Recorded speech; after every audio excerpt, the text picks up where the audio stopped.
2년 만에 떠나는 가족여행입니다. 일본 나가노 현에 있는 가루이자와라는 곳으로 갈 건데요.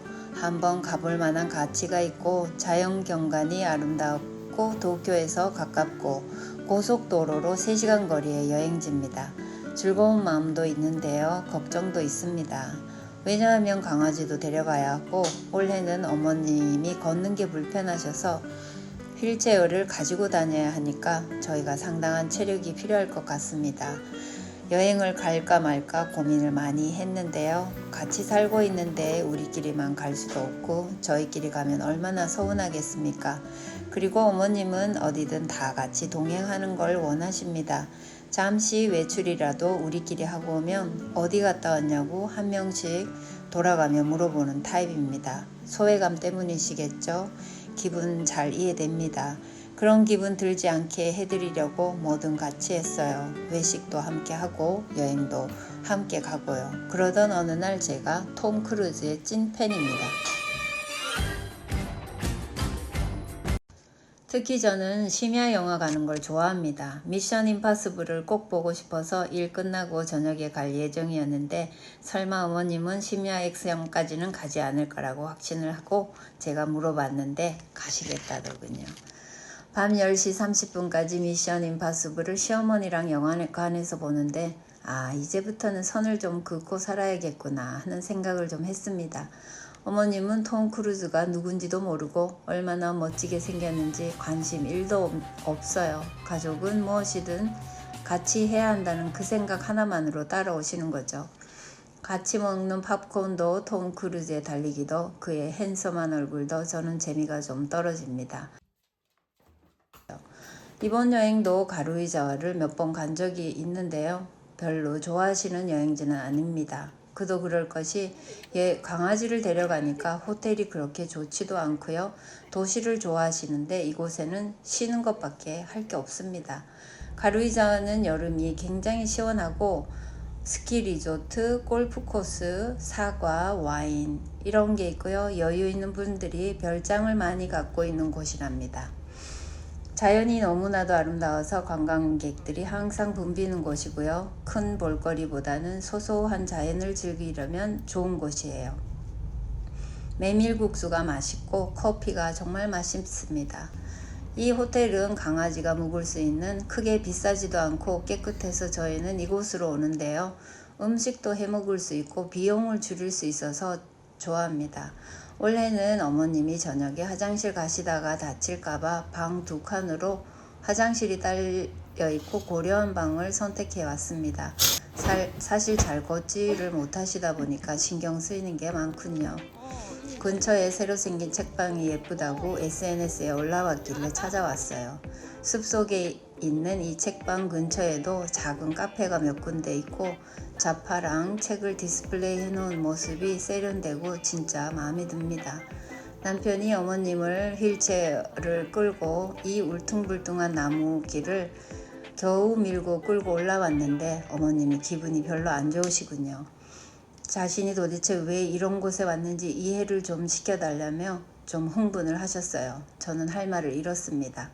근처에 쉬던 사람들도 쳐다보는데 왜 이곳에 자신을 데려왔냐며 아들에게 재차 물으니까 남편이 어머님께 좀 조용히 하라고 달랩니다. 도대체 어디가 그렇게 마음에 안 드시는지 도무지 모르겠지만 우리는 놀기로 했습니다. 어머님이 기분이 저렇다고 우리까지 기분 안 좋게 여행을 보낼 필요는 없죠. 책방이 조용하고 각종 티도 팔고 나가노 현의 과자랑 선물, 그릇도 있고 아기자기하고 디스플레이가 조화롭고 너무 좋았어요. 나는 커피도 천천히 마시고 시간을 좀 여유롭게 보내려고 왔는데 좀 기분이 언짢아 앉아 계시는 어머님을 생각하니까 마음이 아무래도 급해집니다. 대충 선물 몇 개 사고 나와서 어머님께 어디에 가시고 싶냐고 물어봤더니 이곳에 메인 도로인 긴자도오리 가자고 하시는군요. 저는 이곳도 좋아하니까 이 긴자도오리로 왔습니다. 그 책방에 있는 분위기를 왜 싫어하셨는지 호텔에 돌아와서 남편과 이야기하고 검색을 해보고 좀 이해가 갔습니다. 이 긴자도오리에는요 큰 쇼핑몰 같은 게 있는 건 아니고요. 유럽풍 건물이 많이 있고 작은 평수의 가게들이 예쁘고 아기자기하게 특산품이나 맛있는 음식도 팔고 그런 곳이라 먹으면서 걷기도 좋고 이 메인도로 뒤편에도 구석구석에 수많은 가게들이 있습니다. 맛집도 많이 있고요. 예쁜 카페도 있고 빵집도 있고 이곳으로 왔지만 아무 곳에도 관심이 없으십니다. 우리는 묵묵히 휠체어만 계속 밀고 강아지 유모차를 끌고 더운데 밖에서 안을 보기만 했습니다. 어머니 여기 좀 들어가 보실래요? 하고 제가 두세 번 정도 물어봤는데 나는 됐어 하시네요. 더우니까 커피나 한 잔 마셔야겠습니다.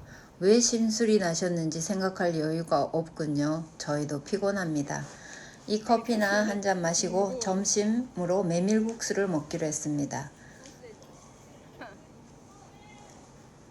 유튜브에서 소개한 맛집인데 이 긴자도울이 맨 위쪽에 위치한 곳인데요. 에어컨도 없고 의자도 불편하다는데 맛있다고 해서 찾아왔습니다. 손님이 많아서 한참 기다려서 나왔는 이 소바가 정말 맛있었어요. 메밀 특유의 강한 냄새가 나지 않고 깔끔합니다. 이 떡은 좀 달았는데요. 그래도 부드럽고 맛있었어요.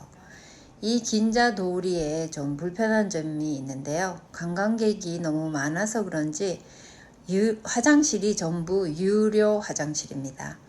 한 번에 100엔을 넣고 안으로 들어가야 되는데요. 휠체어를 밀고 화장실을 들어가는 게 처음이라 이것도 연습이 필요하네요. 돈을 넣고 5초 안에 문을 열어야 돼요. 몸이 혹시라도 불편하다면 혼자서는 하기가 어려운 구조입니다. 일본에 여행을 오실 때는 현찰과 동전을 좀 갖고 오시는 게 좋아요. 한국처럼 전자머니 안 받는 곳이 많죠. 아직도 현찰을 더 많이 사용하는 나라이고 이런 관광지는 더 그렇습니다. 휠체어 밀고 다니는 게 이런 거구나 느끼는 게 많아요. 바리어 프리가 아닌 곳도 많으니까 들어가기 어려운 곳이 참 많습니다.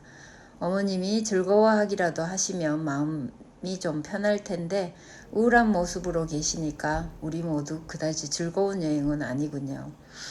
들어간 곳이라고는 딸이 액세서리 가게 들어간 게 전부입니다.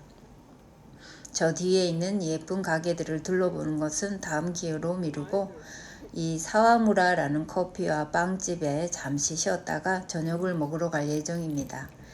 이곳은 동경이랑 신주쿠에도 있는 가게인데요. 커피와 빵이 진짜 일품입니다. 이 빵은 제가 먹어본 빵 중에 단연 최고예요. 저녁을 먹으러 가기로 한 곳에 문제가 생겼답니다. 어머님이 출발 전부터 맛있는 거 먹고 싶다고 놀이를 하셨는데 그 레스토랑인데 너무 많은 인파로 인해 가지고 90분 대기에 7시에 저희가 갔었는데도요. 더 이상 손님을 받지 않겠다고 하는군요. 이때부터 저희는 난감하고 저는 사실 지쳤습니다. 이게 큰일인 게 이곳은 식당이 문을 일찍 닫습니다. 보통 8시에 닫는데 거리가 띄엄띄엄 있는 데다가 생선 위주로 드시고 싶다고 하시는데 이 밤중에 굉장히 어렵습니다. 구글 검색하고 난리를 쳐서 사시미 돈부리를 찾아냈습니다. 이게 한 그릇에 2만원짜리인데요. 관광지라서 가격이 조금 비싸기는 하지만 맛은 좋았습니다. 밥 위에 사시미가 올라간 걸 싫어하시지만 오늘은 어쩔 수 없으니 그냥 드시라고 했더니 잘 드시네요. 저녁 드시면서 너희들과 이렇게 함께 있으니 좋다고 하시면서 눈물을 보이십니다. 저녁을 먹고 우리도 이야기를 좀 나누었습니다. 어머님이 도대체 왜 저러시는 것 같냐는 토론이었어요. 구글을 찾아보았죠. 저희가 뭘 알겠습니까? 젊은 우리는 일상에 사람 만날 일도 많고 피곤하다 보니 그냥 숲속을 이렇게 걷기만 해도 힐링이 되고 맛있는 음식을 못 먹더라도 시원한 커피 한 잔에 기분이 좋아질 수 있는데 어머님 세대의 분들은 특별한 것을 보거나 새로운 체험을 하거나 하는 것을 여행으로 생각하시기 때문에 저러는 게 아닌가 그렇게 써져 있더군요. 집에서 할 일이 없어 TV만 늘상 보시는데 이렇게 아름다운 풍경이라도 보시면 기분이 좀 좋아지실 거라 생각했지만 그것도 아닌 듯 합니다. 저는 사실 아무것도 하지 않아도 숲속 거닐고 그 지역 특산물 구경을 한다던가 맛있는 과일을 산다던가 하는 것을 즐기는 편입니다. 오늘은 2박 3일 일정 마지막 날로 새로 생긴 농산물 시장에 갈 예정인데요. 이 가게들은 못 들어왔지만 또 오면 되니까 그때 보기로 하고 출발했습니다. 저 예쁜 뭉게구름과 넓은 평지를 보는 것만 해도 저는 기분이 좋아요. 이 특산물 시장도 사진에서 봤던 것처럼 막 멋지고 그러지가 않더군요. 사진에는 정말 예뻤어요. 여행은 그런 겁니다. SNS에 올라온 맛집이라고 막상 찾아가 보면 맛이 없을 때가 있고 사진에는 그렇게 예쁜 곳이 그저 그럴 때도 있잖아요. 그런 게 다 여행의 묘미라고 생각합니다. 여행지에 있는 이 순간, 모든 순간을 즐기려고 저는 생각하고 있고 야채도 있었고 과일도 있고 꽃도 있어서 저는 만족했고 또 소바집이 있길래 맛있게 소바 먹었습니다. 이곳 역시도 어머님의 취향은 전혀 아니기에 휠체어에서 한 번도 내리지 않고 먼 산만 바라보고 계시는군요. 안타깝습니다. 솔직히. 이번에 갈 곳은요. 오늘의 하이라이트 여행지이고 가루이자와 아울렛 쇼핑몰인데 대규모로 유명한 점포가 240점포나 들어와 있고 일본에서 톱3에 드는 인기가 아주 많은 곳입니다. 관광객이 정말 많이 오는 곳이에요. 경관도 아름답고 중앙에 이 깔려있는 잔디밭이 정말 고르고 예뻐요.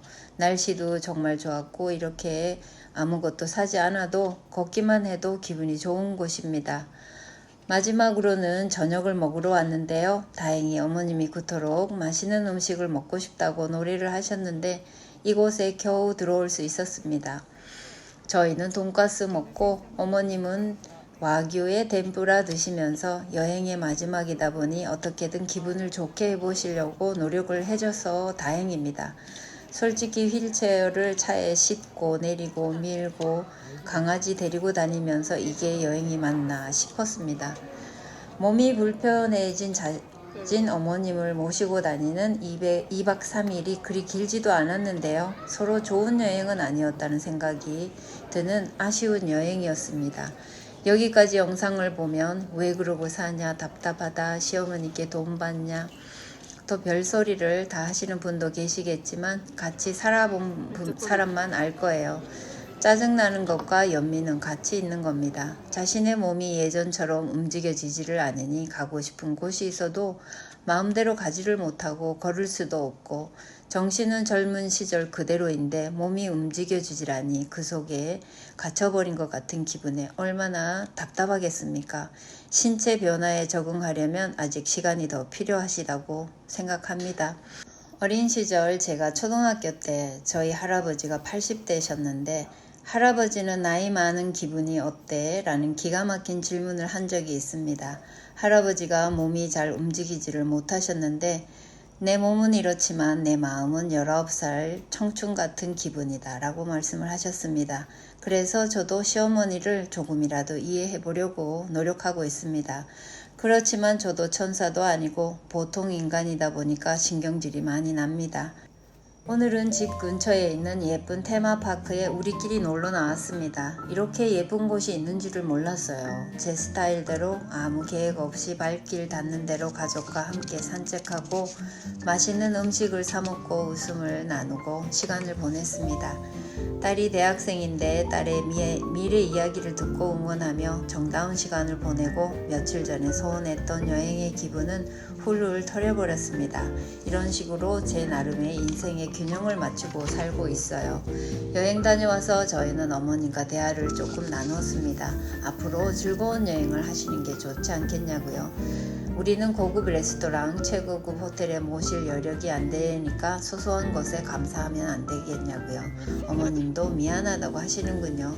자신은 도시가 좋다고 모태산도나 시부야 이런 곳으로 데려달라고 하는군요. 이야기가 돼서 다행입니다. 오늘도 끝까지 저의 긴 이야기 들어주셔서 감사하고요. 구독, 좋아요 진심으로 감사합니다. 다음 시간에 또 찾아뵙겠습니다.